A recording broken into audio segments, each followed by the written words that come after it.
glass shattered against Italian marble.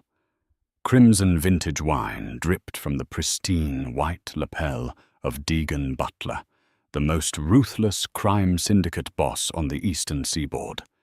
In a ballroom filled with billionaires and assassins, a breathless, suffocating silence fell. At his feet cowered Blossom Lewis, a heavy-set, exhausted maid who had just signed her own death warrant. Or so everyone in the room thought. What the brutal kingpin did next didn't just defy all logic, it triggered a massive scandal that would completely dismantle an entire criminal empire. Chandelier crystals cast fractured prisms of light across the grand ballroom of the Butler estate, illuminating a gathering of the city's most dangerous predators. Men in bespoke silk suits and women draped in diamonds mingled over the soft, haunting melodies of a live string quartet playing Vivaldi. It was a scene of unparalleled luxury, but to Blossom Lewis, it was a waking nightmare of physical endurance. Blossom was a large woman. She had always been heavy, her body carrying the kind of soft, undeniable bulk that made her an easy target for cruel jokes and dismissive glances.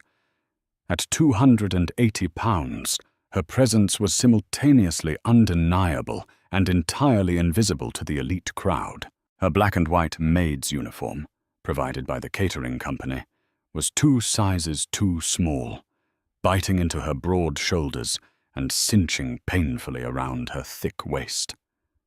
With every heavy step she took across the sprawling marble floor, her thighs chafed beneath the stiff fabric of her skirt, and a dull, throbbing ache radiated from the arches of her swollen feet up through her lower back.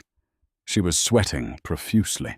The stifling heat of the crowded room, combined with the immense physical effort of carrying heavy silver trays loaded with crystal flutes for over 8 hours, had left a damp sheen of perspiration across her forehead and upper lip. She breathed in shallow, ragged gasps, trying desperately to remain unobtrusive. In the world of high society, a fat servant was merely an obstacle, a cumbersome piece of furniture to be aggressively bypassed. She had spent the entire evening dodging the sharp elbows of cartel lieutenants and the careless backward steps of intoxicated socialites. To them, she was a non-entity, a slow-moving shadow that existed solely to replenish their champagne and spirit away their dirty napkins. "Move it, Lewis," hissed a sharp voice from behind her. It was the catering manager, a wiry, nervous man who looked like he was on the verge of a coronary. "Table 4 needs the Chateau Margaux, and for God's sake, wipe your face. You look like you just ran a marathon. Do not make eye contact with these people. Do you understand me? You are a ghost." Blossom nodded, too exhausted to form a verbal reply. She wiped her damp forehead with the back of her wrist, her chest heaving as she hoisted the massive, ornate silver tray.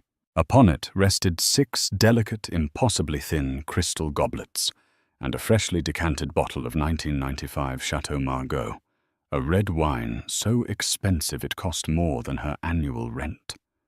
The tray was incredibly heavy, the silver handles digging deep into the fleshy palms of her hands. She began her perilous trek across the ballroom floor.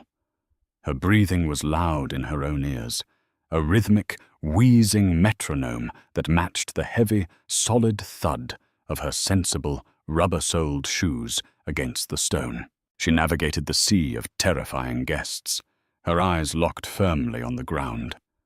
At the far end of the room, standing near a towering fireplace, intricately carved from black onyx, was Deegan Butler.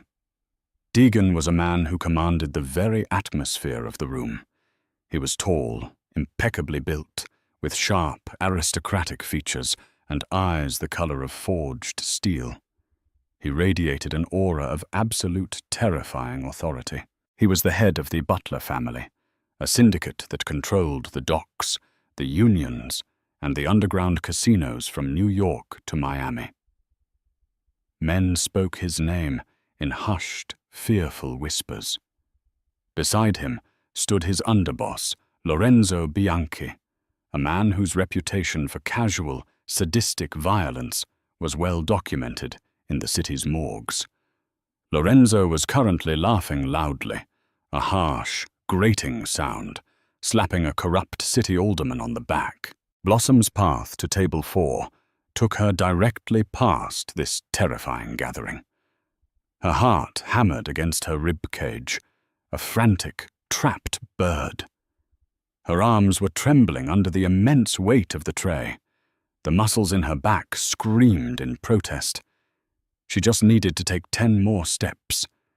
Just 10 steps, set the tray down, and retreat to the sanctuary of the chaotic, steaming kitchen. 5 steps.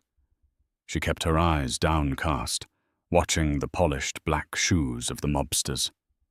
4 steps. Her left knee, which had been troubling her all year due to her weight, gave a sudden, sharp twinge of fiery pain. She gritted her teeth, adjusting her center of gravity, her large frame swaying slightly. 3 steps. Lorenzo Bianchi, deeply engrossed in his own loud anecdote, took a sudden, aggressive step backward without looking. Blossom tried to stop.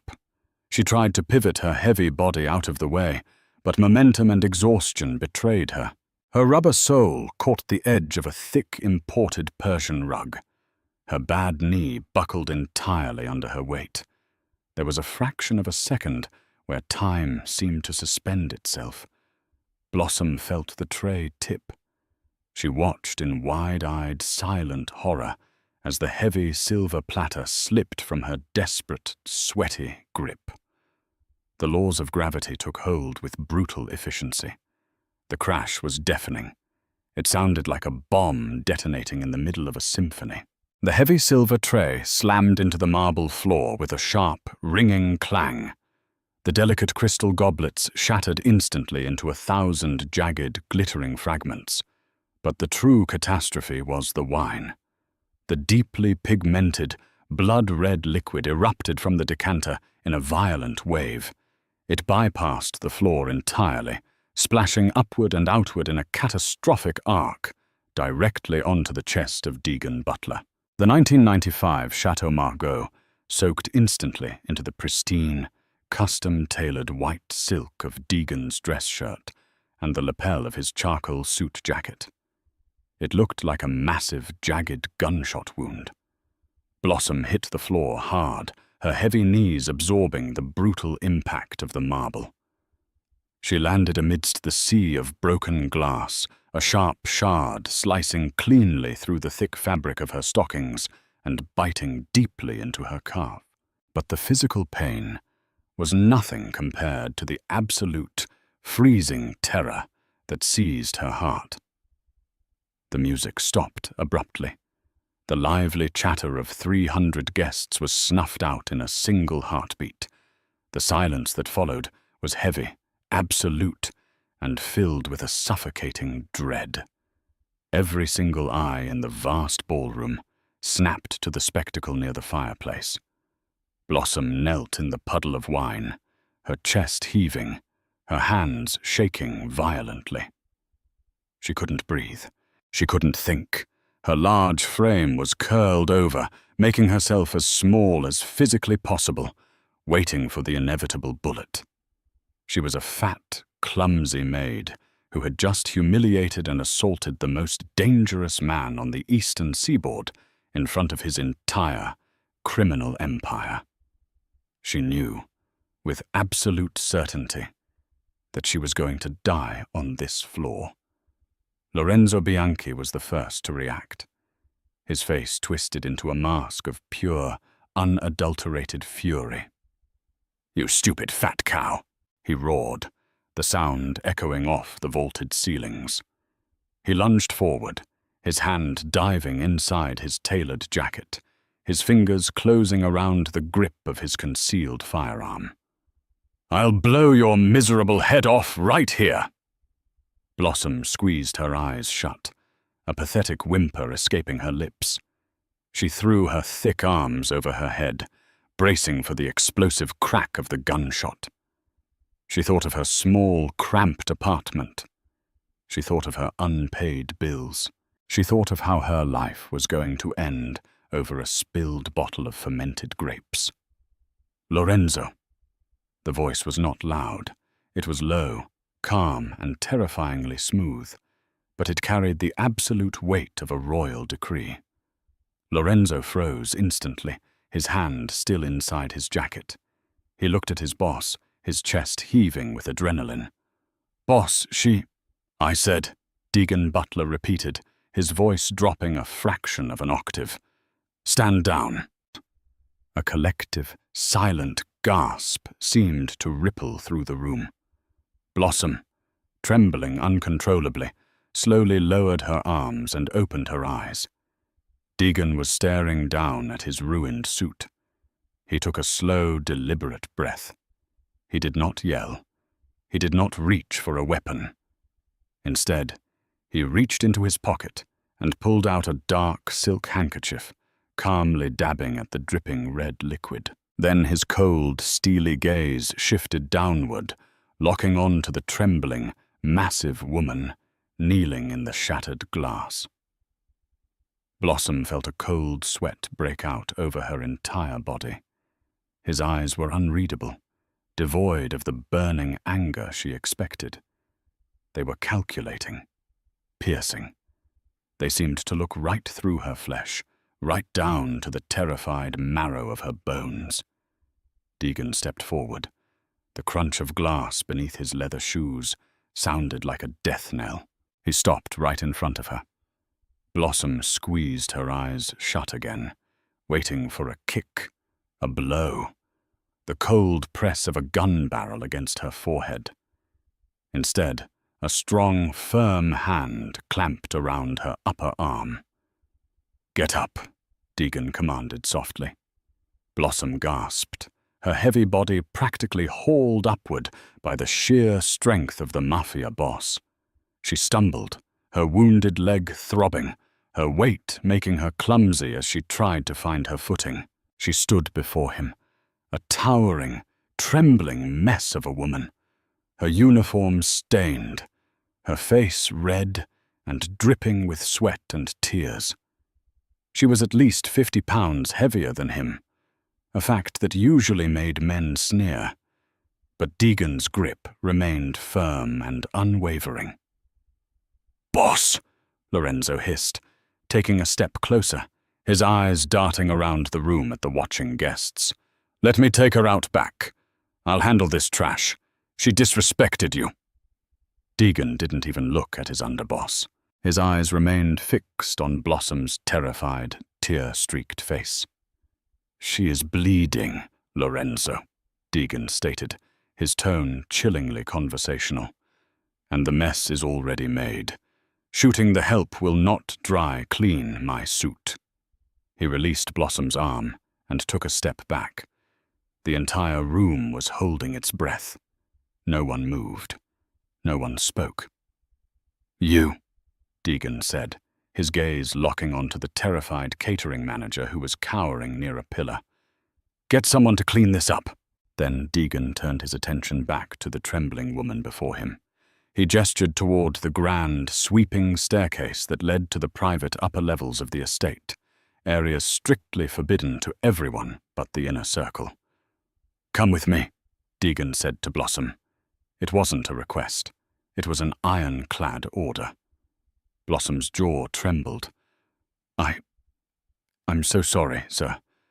Please, I didn't mean—" "Walk," Deegan interrupted, his voice brooking zero argument. He turned his back on her, a profound display of dominance and disregard for the heavily armed men watching, and began to walk toward the stairs. Lorenzo stepped into Blossom's path, his eyes burning with venom. "You're dead, Piggy," he whispered, so only she could hear. "You're a walking corpse." Blossom let out a stifled sob, her heavy chest heaving. She had no choice. With her leg bleeding and her heart pounding a frantic rhythm, she began to walk. Every heavy step she took echoed in the dead silence of the ballroom. She followed the man she had just humiliated, her wide, terrified form waddling slightly in her desperation to keep up with his long, predatory strides. She was marching toward her execution, leaving a trail of small, dark blood droplets on the pristine marble behind her. The walk up the grand staircase felt like a march to the gallows. Blossom gripped the mahogany banister, hauling her considerable weight up the carpeted steps. Her lungs burned, and her thick thighs ached fiercely with every movement. Ahead of her, Deegan Butler moved with the fluid, silent grace of a shark gliding through dark water. The ruined white shirt clung to his broad shoulders, a stark, violent contrast to the opulent, dimly lit hallway of the second floor. He didn't look back to see if she was following. He didn't need to. Where would she run? The estate was an absolute fortress, heavily guarded by men armed with automatic rifles. She was trapped. At the end of the long corridor, Deegan stopped before a pair of heavy, intricately carved oak doors. He pushed them open and stepped inside, disappearing into the shadows. Blossom hesitated at the threshold. Her hands were shaking so badly she could barely clench her fists. She squeezed her eyes shut, took a ragged breath that tasted of copper and fear, and lumbered into the room. It was a vast, commanding private study. Walls lined with dark, leather-bound books stretched toward a high, coffered ceiling. A massive mahogany desk dominated the center of the room, behind which sat a large window overlooking the dark, sprawling grounds of the estate. The only light came from a green glass banker's lamp on the desk and the low, flickering flames of a gas fireplace. Deegan stood near the desk. He shrugged off his ruined suit jacket, tossing it carelessly over a leather armchair. He then began to unbutton his stained silk shirt, his movements precise and unhurried. Blossom stood rigidly by the door, trying to make her large body blend into the dark wood paneling. Her breathing was a loud, frantic wheeze in the quiet room. "Mr. Butler," she stammered, the words tearing from her throat. "I swear to God it was an accident. I lost my footing. I'm clumsy. I've always been clumsy. Please, please don't kill me. I have nothing. I'm nobody. Just let me go. I'll never say a word about this place." Deegan finished unbuttoning his shirt and pulled it off, revealing a chest heavily scarred by a life of immense violence. He ignored her entirely. He walked over to a dark wooden cabinet, opened it, and retrieved a clean, black button-down shirt. As he pulled it on, he finally turned to face her. He didn't look angry. He looked entirely calm, which somehow terrified Blossom even more. He walked over to a small crystal decanter on a side table, poured a glass of amber liquid, and walked back toward her. Blossom shrank back, her heavy shoulders hitting the oak door. She braced herself for the liquid to be thrown in her face, or for the glass to be smashed against her temple. Instead, Deegan stopped a few feet away and held the glass out onto her. Blossom stared at it, uncomprehending. Her round, fleshy face was a mask of utter confusion. "Drink," Deegan commanded quietly. "You are hyperventilating. You're going to pass out, and I don't feel like dragging 280 pounds of dead weight off my carpet." The blunt assessment of her size made her flinch inwardly, a sharp sting of familiar humiliation piercing through her terror. Her trembling, chubby hand reached out and took the heavy crystal glass. Her fingers brushed against his knuckles. His skin was warm, his grip steady. She brought the glass to her lips and swallowed the whiskey. The alcohol burned a fiery trail down her throat, hitting her stomach like a hot coal. It forced a harsh cough from her lungs, but it achieved its purpose. The frantic buzzing in her head began to slow. "Sit down," Deegan said, gesturing to a heavy leather wing-back chair near the fire. Blossom limped over, her wounded leg throbbing aggressively. She sank into the chair. The furniture creaked under her substantial weight, a sound she was usually deeply embarrassed by. But right now, survival trumped shame. She clutched the empty glass in both hands, resting them on her wide lap. Deegan did not sit. He leaned against the edge of his mahogany desk, crossing his arms over his chest, his steely eyes studying her with an intensity that made her skin crawl. He was evaluating her, measuring her. "Blossom Lewis," he said suddenly. Blossom froze. The blood drained entirely from her face. The glass slipped from her numb fingers, thudding softly onto the thick Persian rug. How did he know her name? The catering company strictly used first-name-only badges to protect the privacy of the staff. She was just B on the cheap plastic tag pinned to her chest.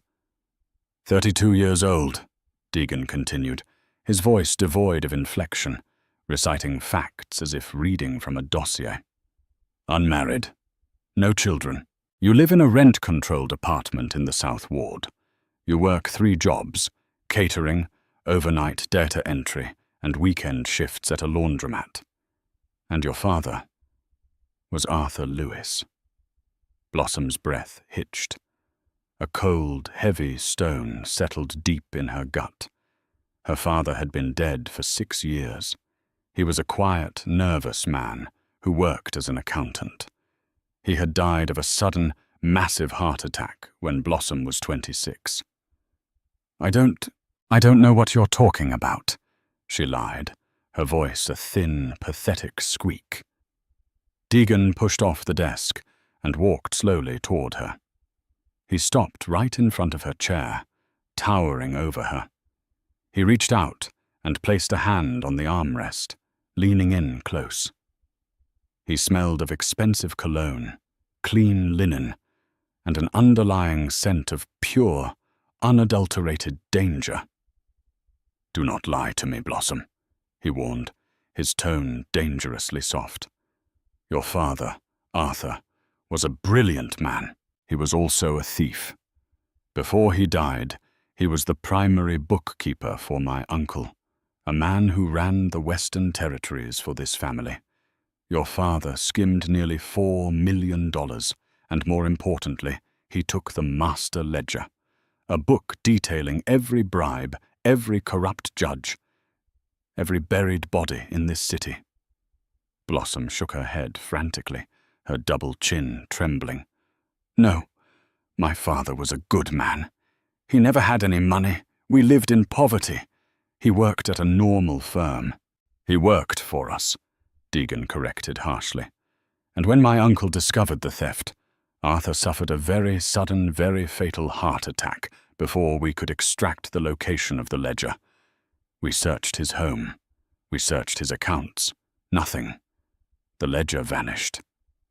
Deegan stood up straight, his dark eyes locking onto her, terrified, tear-filled ones.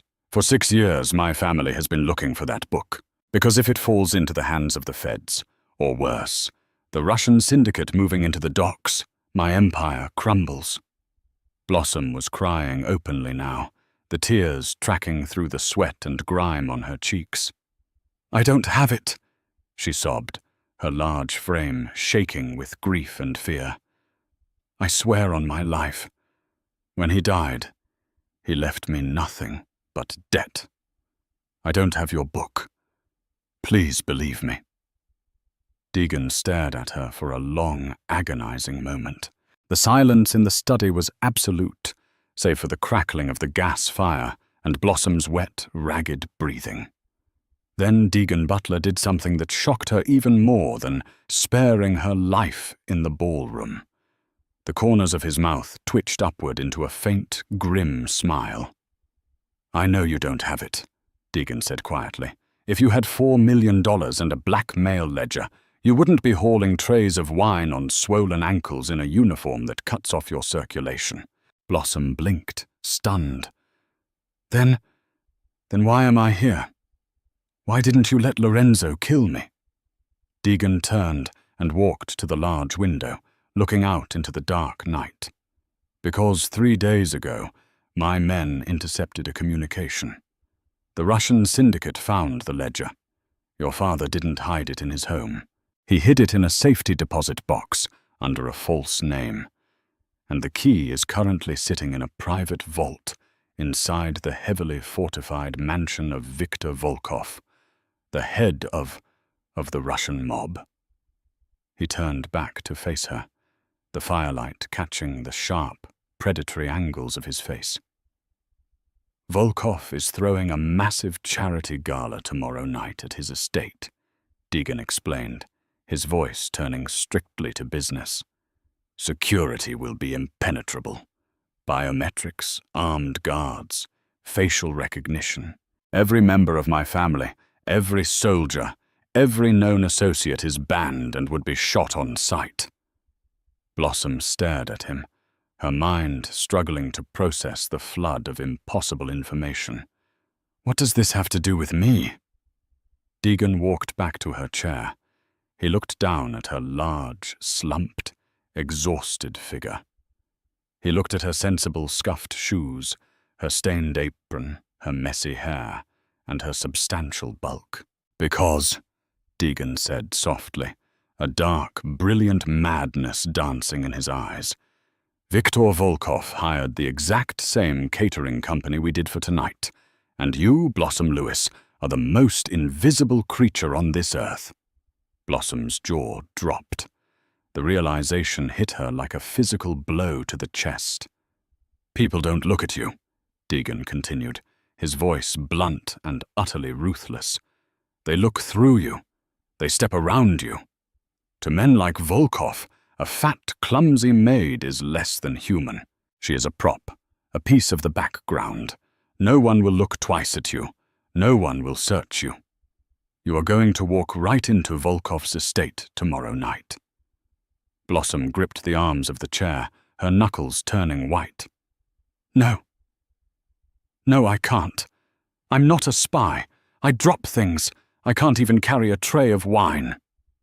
Deegan leaned in, placing both hands on the arms of her chair, trapping her large body completely within his space. His face was mere inches from hers. You will go to that party, Deegan whispered, his voice a lethal promise. You will access his private study, and you will steal back what your father took from my family. If you do this, I will clear your father's debt, and I will give you enough money to disappear forever. He paused, letting the silence stretch until it was almost unbearable. And if I refuse? Blossom asked, her voice trembling. Deegan's eyes went dead, devoid of all human warmth. Then I will let Lorenzo back into this room, and he will finish what he started downstairs. Dawn broke over the Butler compound, painting the sprawling, manicured lawns in hues of bruised purple and dull grey. Blossom had not slept a single second. She sat rigidly on the edge of a velvet-upholstered bed in a heavily guarded guest wing, staring blankly at the wall. Her leg had been bandaged by a silent, terrifyingly efficient private doctor, and her uniform had been laundered, the crimson wine stain replaced by a faint, ghostly yellow shadow. The heavy oak door clicked open. Deegan stepped inside, flanked by a thin, spectacled man carrying a brushed aluminum briefcase. Deegan wore a sharp navy blue suit today, his expression strictly business, devoid of the intense, quiet menace from the night before. Yet the air in the room instantly grew heavy with his presence. "Stand up," Deegan instructed, motioning to the thin man. "This is Harrison. He handles my private security tech. He is going to wire you." Blossom stood, her heavy thighs brushing together. Her heart fluttered nervously against her ribs as Harrison opened the briefcase. Inside lay a web of incredibly thin wires attached to a small, matte black rectangular device no larger than a deck of cards. "It is a thermal biometric skimmer," Harrison explained in a nasal, detached voice, entirely ignoring her trembling hands. "Volkov's private study is secured by a digital keypad that requires a 6-digit code and a thumbprint. You will press this device against the glass scanner. It will read the residual heat signature of Volkov's fingers to extract the code and clone the microscopic oil ridges left by his thumb to bypass the print reader. It takes exactly 12 seconds. Harrison approached her, holding up a tight, elastic abdominal binder designed to hold the battery pack against her skin beneath her uniform. He hesitated, looking at her wide waistline and substantial stomach, clearly unsure of how to navigate her large frame. Deegan let out an impatient sigh. He stepped forward, waving Harrison away. "Give it to me." Blossom gasped softly as Deegan stepped directly into her personal space. He took the elastic harness and wrapped it around her midsection. His knuckles brushed against the soft, fleshy curve of her waist. He was so close she could smell his bergamot and cedar cologne, a stark contrast to the sterile scent of the medical gauze on her leg. He did not flinch or show an ounce of the disgust she was so used to receiving from men. His hands were firm, professional, and entirely focused. He pulled the elastic tight, securing the heavy battery pack against her ribs. "Breathe, Blossom," Deegan murmured, his voice a low vibration that sent an unexpected shiver down her spine. "You are holding your breath.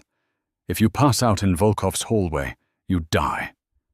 I need you to understand that you are not a victim tonight. You are a ghost.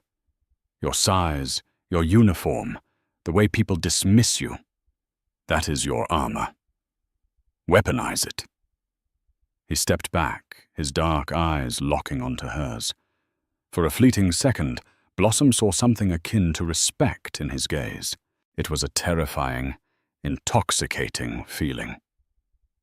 12 hours later, Blossom found herself standing in the steaming, chaotic catering tent erected on the sprawling back lawns of Victor Volkov's Hamptons estate.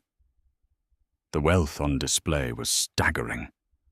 Rows of sleek black Maybachs and armored Mercedes-Benz SUVs lined the driveway. Inside the grand mansion, Russian oligarchs and corrupt politicians drank vintage Veuve Clicquot and wore Patek Philippe watches that cost more than a suburban house. "Louis!" shouted the frantic catering director, a woman whose face was tight with Botox and panic. "Grab that crate of beluga caviar and get it to the raw bar. Move your heavy ass. We are falling behind." Blossom picked up the heavy iced crate. Her back screamed, but she kept her head down. She waddled toward the mansion's rear service entrance, her heart hammering a frantic rhythm against the battery pack strapped to her ribs. Just as Deegan had predicted, she was entirely invisible. Heavily armed guards, speaking rapid Russian, stood at every doorway, their eyes scanning the affluent guests. When Blossom approached, lugging the heavy crate, sweating profusely, they didn't even look at her face. One guard, a massive man with a scar slicing through his eyebrow, simply sneered and stepped aside to avoid brushing against her bulky form. "Out of the way, cow," he muttered in heavily accented English, treating her like a piece of moving furniture. The insult, which would have usually sent her to a bathroom stall to cry, now fueled her. Deegan was right. They didn't see a threat. They saw a fat, pathetic servant. Once inside the opulent, diamond chandelier-lit main hall, Blossom set the caviar down at the raw bar.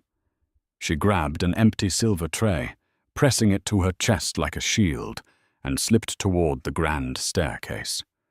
2 guards stood at the bottom. Blossom didn't hesitate. She looked down at the empty tray, arranged her face into a mask of dim-witted panic, and marched right up to them. "Excuse me," she whimpered, making her voice sound high and stressed. "The event planner told me to fetch the extra champagne flutes from the 2nd floor storage. I don't want to get fired."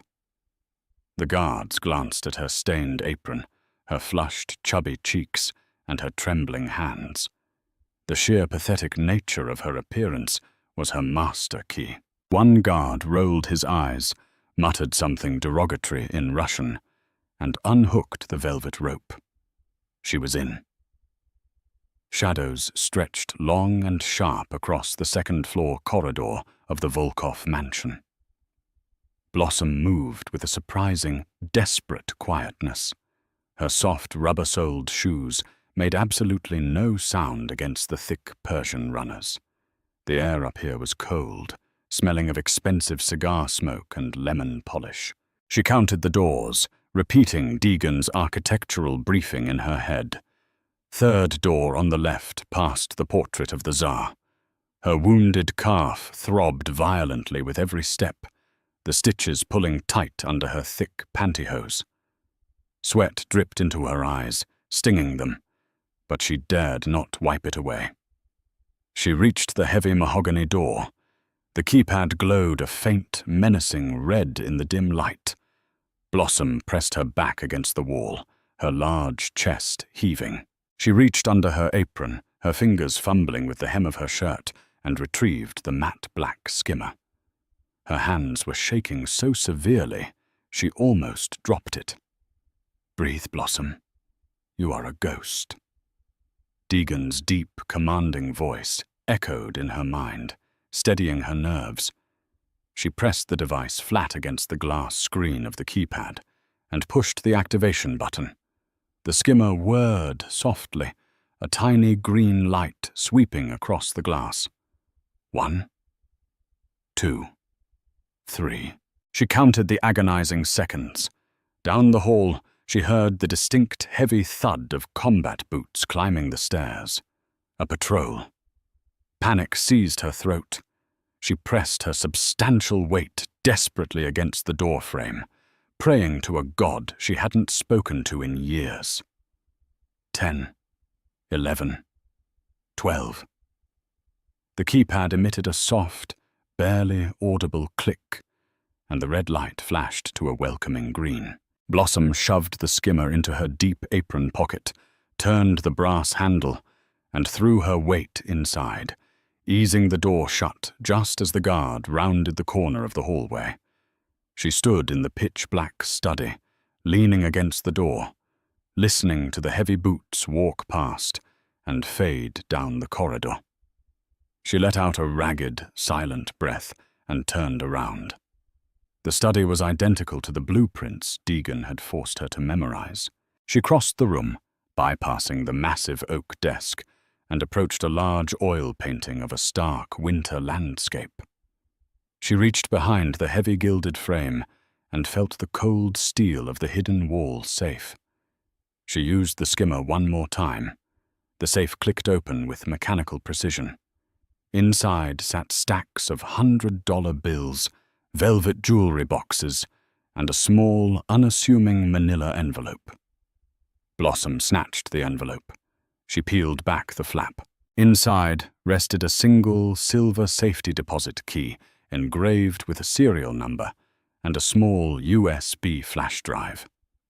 She had done it. She had secured the ledger's location. She shoved the envelope deep into the dark depths of her bra, the cold metal of the key resting flat against her skin. She turned to leave. Suddenly, the heavy oak door to the study swung open. Light flooded the room, followed immediately by the sound of deep, boisterous laughter. Blossom froze, trapped in the center of the plush rug, like a deer in headlights. "I assure you, the Butler Empire is bleeding from the inside," a voice declared. Blossom's blood turned to absolute ice. She didn't have time to run to the door. She didn't have time to dive under the desk. Her large frame would never fit fast enough. To her right, framing the large bay windows, hung massive, heavy drapes of dark crimson velvet. Driven by pure, unadulterated survival instinct, Blossom threw herself toward the window, squeezing her heavy body entirely behind the thick fabric just as the overhead lights snapped on. She pressed her back flat against the cold glass of the window, pulling the velvet tight around her. Her stomach pressed uncomfortably against the heavy fabric. If either man looked closely, the drape bulged outward unnaturally. She clamped both hands, clamped over her mouth, terrified that the frantic, deafening thumping of her heart would give her away. Footsteps entered the room. 2 sets. "Pour us a drink, Victor," the voice said again. Blossom squeezed her eyes shut. She knew that voice. She had heard it just last night, threatening to blow her head off. It was Lorenzo Bianchi, Deegan's trusted underboss. Victor Volkov, a massive bear of a man with a thick silver beard, chuckled as glass clinked against crystal. "You take a massive risk coming to my home, Lorenzo.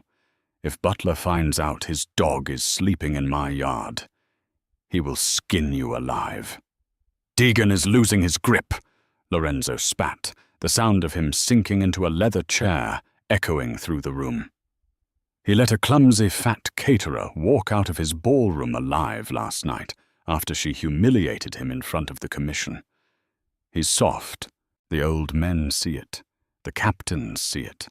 He's so obsessed with finding that missing ledger he doesn't realize I've already bought out the union leaders on the South Docks."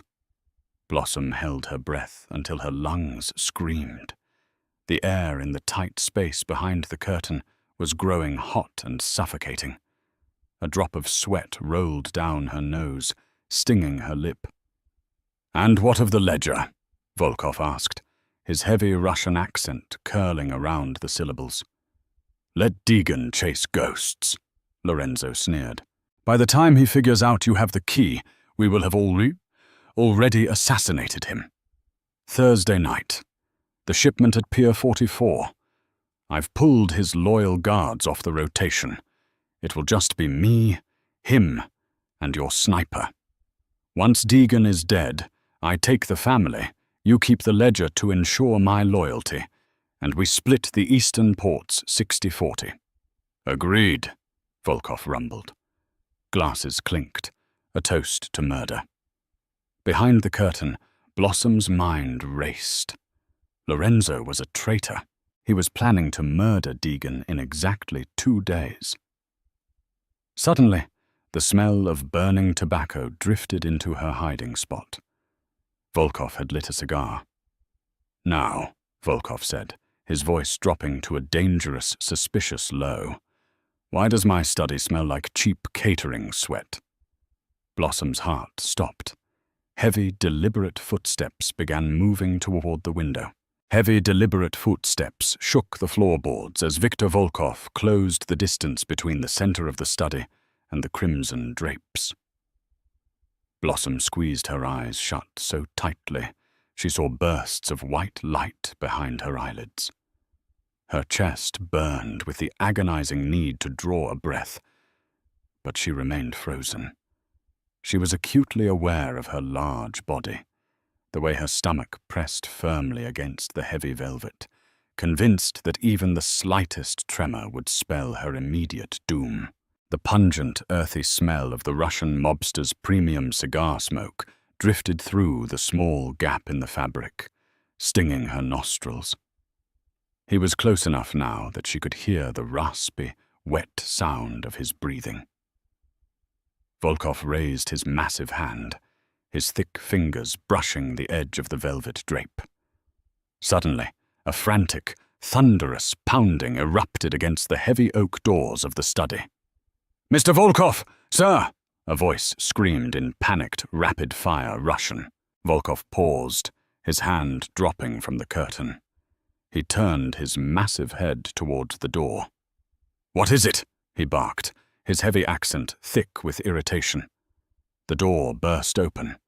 One of the heavily armed guards stood in the threshold, his face pale, pointing frantically down the hallway. "An explosion, sir! In the catering kitchen. The industrial gas lines ruptured. The entire back wing is catching fire, and the guests are panicking." Lorenzo Bianchi shot up from his leather chair, his glass of whiskey sloshing onto the expensive rug. "A fire?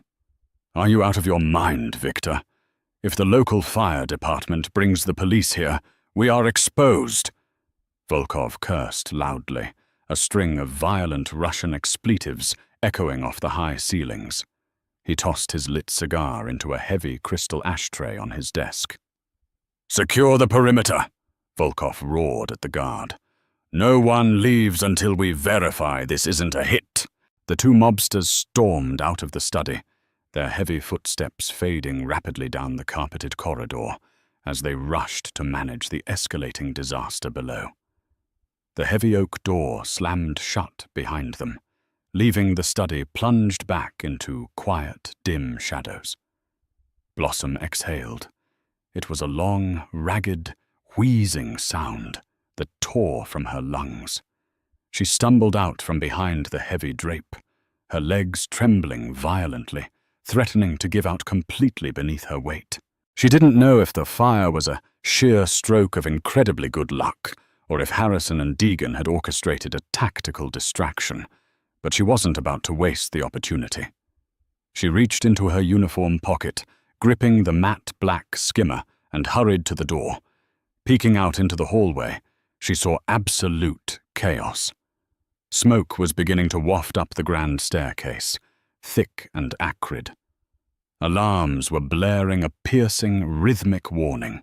The previously impenetrable security detail was now scrambling, shouting orders over the radios, trying to evacuate billionaires and politicians while putting out a massive grease fire.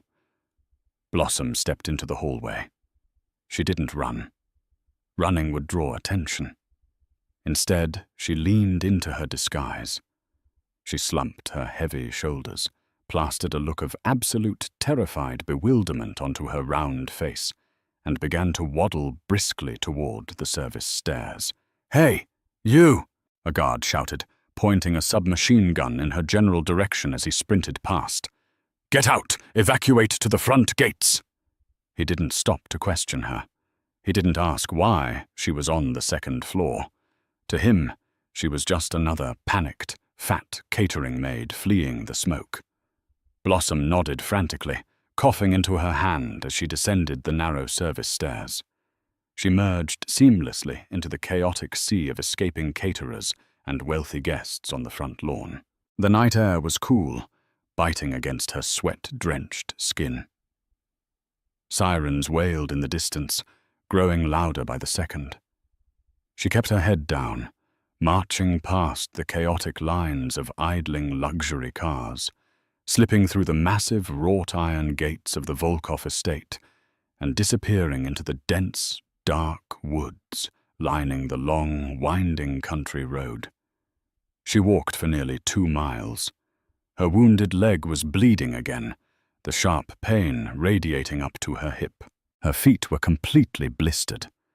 Just as she reached the designated extraction coordinates, a deserted, unlit intersection near an abandoned diner, a sleek, completely black-armored SUV rolled out from the shadows. The rear passenger door swung open. Deegan Butler sat in the dim interior, his face a mask of stone.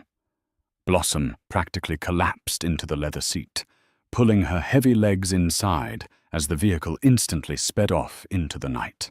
She was hyperventilating, her uniform covered in soot and sweat, her hair plastered to her forehead. Deegan poured a glass of water from a small refrigerated compartment and handed it to her. He didn't speak. He just watched her with those intense, calculating steel eyes. Blossom drank the water greedily, spilling half of it down her chin. She set the glass down, reached into her apron and pulled out the small manila envelope. Her thick fingers trembled as she handed it to the most dangerous man in the city. Deegan took the envelope. He opened it, sliding the silver safety deposit key and the USB drive into his palm. A dark, triumphant gleam flashed in his eyes. "You did it," he murmured, almost as if he couldn't quite believe it. He looked up at her, really looking at her. "You actually pulled it off, Blossom." "I have the key," Blossom gasped, clutching her chest, fighting to catch her breath. "But that isn't the only thing I found in that room." Deegan's expression instantly hardened. The faint hint of approval vanished, replaced by the cold, lethal kingpin. "Explain." Blossom swallowed hard, her throat raw. "Lorenzo Bianchi was there. He was in the study with Volkov. I hid behind the curtains when they walked in." The temperature in the armored SUV seemed to plummet below freezing. Deegan didn't move a single muscle, but the sheer aura of violence radiating from him was suffocating. "Lorenzo was with Volkov?" Blossom nodded, tears of exhaustion finally spilling over her cheeks. "He's a traitor, Mr. Butler. He told Volkov that he bought out the Union leaders on the South Docks. He told him that he pulled your loyal guards off the rotation for a shipment. They are going to split the eastern ports 60-40. She took a shaky breath, looking directly into his terrifying eyes. "Lorenzo is planning to assassinate you, Thursday night, at Pier 44. Volkov is providing the sniper." Silence descended upon the vehicle, thick and heavy. Deegan stared straight ahead at the privacy partition, separating them from the driver. His jaw clenched tightly, a muscle ticking violently in his cheek. Then he turned back to Blossom. He reached out, his warm, strong hand gently grasping her trembling chin, forcing her to look at him. His thumb lightly brushed away a smudge of soot from her cheek. It was an incredibly intimate, shocking gesture from a man known for his absolute brutality. "You saved my empire tonight, Blossom," Deegan said, his voice a low, vibrating rumble that sent a flush of heat straight through her exhausted body. "And you just saved my life. I will never forget this." The fog rolled off the dark, churning waters of the Atlantic Ocean, blanketing Pier 44 in a thick, eerie, grey soup. It was Thursday night. The massive steel shipping containers loomed like geometric mountains in the mist. Deegan Butler stood near the edge of the dock, wearing a long black wool overcoat, his hands resting casually in his pockets. The salty, freezing wind whipped at his dark hair. A few yards away stood Lorenzo Bianchi, looking relaxed, confident, and entirely pleased with himself. "The shipment is late, boss," Lorenzo noted, checking his expensive gold watch. He casually stepped out of the direct line of sight of the towering crane to his left, the exact spot where Volkov's sniper was supposedly waiting. Deegan did not turn around. He kept his eyes on the black water. "Is it Lorenzo, or is it exactly on time?" Lorenzo frowned, a flicker of unease crossing his features. "I don't follow, Deegan." Deegan slowly turned to face his underboss. There was no anger in his eyes. There was only the cold, empty void of an apex predator looking at its prey. 60-40, Lorenzo, Deegan said, his voice echoing off the damp steel containers. "That was the split you agreed to with Volkov, wasn't it? A bit greedy. I would have thought Volkov would demand at least 55 for providing the sniper." Lorenzo froze completely. The blood drained from his face, leaving him looking like a polished wax corpse. His hand instinctively twitched toward his coat pocket, where his weapon was holstered. "I wouldn't do that," Deegan advised calmly. Lorenzo took a step back, his eyes darting wildly toward the top of the massive crane. "Take the shot!" Lorenzo screamed into the fog. "Take the damn shot!" Nothing happened. Only the sound of the ocean waves crashing against the wooden pylons answered him. Deegan reached into his coat and pulled out a heavy, high-powered rifle scope. He tossed it onto the wet concrete at Lorenzo's feet. It clattered loudly. "Your sniper is currently resting at the bottom of the bay, Lorenzo, along with the 3 Union leaders you attempted to buy out on the South Docks." Heavy footsteps echoed from the shadows of the shipping containers. 24 of Deegan's most loyal, heavily armed enforcers stepped out of the fog, forming an inescapable ring around the traitor. Lorenzo fell to his knees, his hands trembling violently, the realization of his absolute doom crushing him. "Deegan, please. It was a mistake. Volkov manipulated me." Deegan walked slowly toward the kneeling man. He looked down at Lorenzo with absolute disgust. "You called her a fat, clumsy cow. You threatened to blow her head off." Deegan tilted his head, a dark, menacing smile curving his lips. "That woman outsmarted you, outmaneuvered Volkov, and dismantled your pathetic little coup without firing a single bullet." Deegan turned his back on Lorenzo and began to walk away into the fog. He didn't look back as he gave the final order. "Handle him." 3 days later, Blossom Lewis sat at the tiny, chipped formica table in her cramped South Ward apartment. Her wounded leg was propped up on a chair, healing nicely. She wore a simple, faded cotton dress. She was staring at a stack of overdue utility bills when a sharp, firm knock echoed at her door. She frowned, pulling her heavy body up with a slight wince, and walked to the door. When she unlatched the chain and pulled it open, she stopped dead in her tracks. Deegan Butler stood in her narrow, dingy hallway. He was dressed flawlessly in a charcoal suit, looking completely out of place in the run-down apartment building. He held a large, heavy titanium briefcase in one hand. "May I come in?" he asked smoothly. Blossom was too stunned to speak. She stepped aside, her heart hammering against her ribs, flushing deeply as the Mafia Boss stepped into her cramped, poorly lit living room. Deegan placed the heavy briefcase on her cheap table. He clicked the locks and opened it, spinning it around to face her. Blossom gasped. Inside were neatly banded stacks of crisp, uncirculated $100 bills, more money than she could ever comprehend. $3 million, Deegan stated plainly. "Your father's debt is entirely cleared. This is your payment for retrieving the ledger and for providing the intel on Lorenzo." Blossom stared at the money, her hands shaking. "Mr. Butler, this is too much. You said you would just give me enough to disappear." Deegan closed the distance between them. He stopped just inches from her, forcing her to look up into his striking face. He didn't look at her with disgust. He didn't look through her. He looked at her with a burning, intense reverence.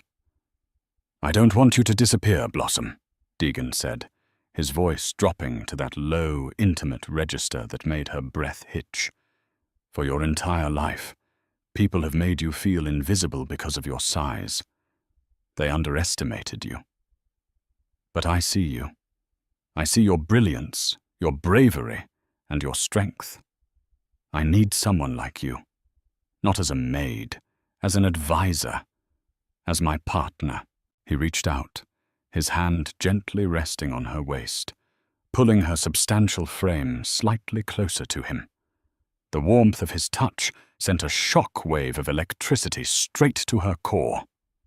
"You don't have to hide behind uniforms and shadows anymore," Deegan whispered, his steel eyes softening as he looked down at her lips. "Rule this city with me." Blossom looked at the millions on her table, and then up at the ruthless, powerful man who had finally seen her true worth. A slow, confident smile spread across her round face. She wasn't a ghost anymore. She was a queen. Okay, Deegan, she breathed softly. Let's rule.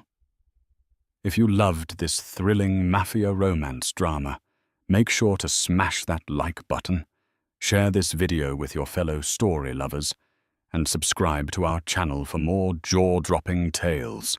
Hit the notification bell so you never miss an update on our latest heart-pounding stories of romance, betrayal, and suspense.